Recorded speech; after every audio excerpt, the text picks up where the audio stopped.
Kemudian ada satu rumus sederhana. Sebaik apapun tujuan, kalau diraih dengan cara yang tidak baik, tidak akan sampai.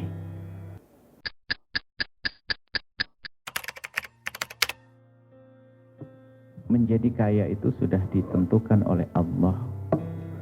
Tapi semua dari kita boleh merindukan menjadi kaya yang berjaya.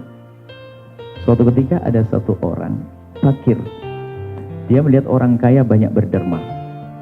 Sedekahnya banyak, Nabi menyebutkan. Sedekahnya banyak dan sebagainya. Lalu dia berangan-angan. Saya pengen seperti dia.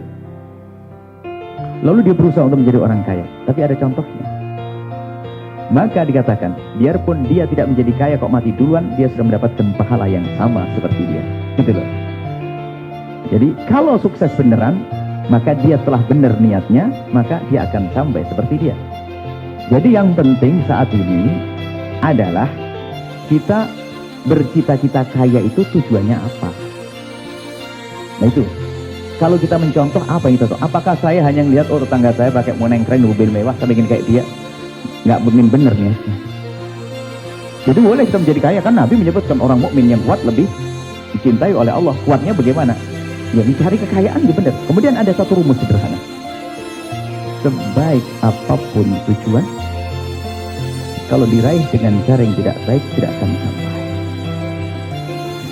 Ayo. Bangun masjid bagus atau tidak? Akhirnya bagus. Tapi kalau gerakkan wanita kampung untuk jadi pelacur, ya nggak bagus. Tujuannya baik, tapi cara tidak baik. Makanya tujuan ini kita benahi. Kalau tujuannya benar, nggak mungkin dia ngambil cara yang riba, cara yang haram, nggak mungkin. Wong tujuannya benar kok. Kan saya pengen ridho Allah. Nggak mungkin aku sodorkan kepada Allah sesuatu yang tidak baik, kan begitu. Nah kemudian kalau orang dalam berbisnis niatnya karena Allah, nggak akan bangkrut selamanya.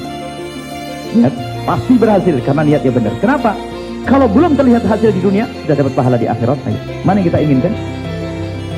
Di akhirat. Makanya cita-cita nggak apa-apa. Saya ingin jadi orang paling kaya di dunia. Niat tok, tapi niatnya karena kenapa kaya di dunia? Saya ingin beres itu. Fakir miskin, sekolah-sekolah. Nah, pokoknya masjid aja ini saya ingin. Niat tok. Dia belum sampai, tapi dapat pahala. Makanya diluruskan niatnya. Tujuannya apa-apa. Tapi yang namanya setan kan wah, luar biasa. Wah, ada orang memondokkan anaknya. Mondok saya guyana. Seorang ustadz kiai memondokkan anaknya. Nah, kamu mondok nak ya, biar kamu pinter kayak abah nanti. Ya betul. Bagus enggak? Kayaknya bagus. Cuma maksudnya apa? Biar kamu bisa megang mimbarnya abah nanti. Kok mimbarnya abah? Kebesaran bapaknya dikit. Niatnya salah dia.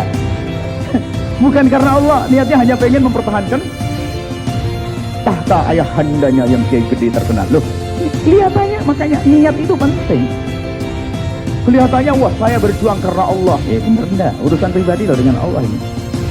Makanya kalau benar niatnya mencari kekayaan yang benar, nggak mungkin dia mau ngambil yang haram. Nggak mungkin. Sebab apa? Kalau niatmu benar, biarpun kamu belum sampai, sudah dikasih pahala nyampe. Kan begitu. Nah, ini niat yang benar juga. Kan lebih enak ibaratnya. Belum nyampe. Nggak, tapi kita sudah dapat di akhirat kan. Ini di akhirat. Benar juga nggak penting. Jadi seperti itu niatnya. Sukses ya Allah ya. Semangat karena Allah. Yang halal, yang bersih dan sebagainya. Terus. Jangan lupa niat. Makanya semua langkah kerja kita hendaknya Allah kita libatkan. Bagaimana caranya? Saya punya proyek. Langsung saja Allah masukkan. Kalau sukses akan aku kasihkan ke Allah. Diniatkan, saya harus ada. Jadi harus ada anggaran untuk Allah. Kalau sudah ada anggaran untuk Allah itu apa? Jika sukses sudah ada bagian untuk Allah. Kalau tidak sudah dapat pahala. Kan gitu enak. Yang repot nggak pernah punya angan-angan, apalagi angan-angan nggak jelas. Kemudian kita hilangkan kesombongan. Kita waduh, kayak teman yang bangun rumah megah, saya harus waduh. Sehingga kan motivator tadi. Ada motivator hanya mengajak, kamu bisa. Kaya.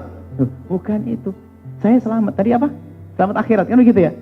Jadi harus diingatkan sisi akhirat.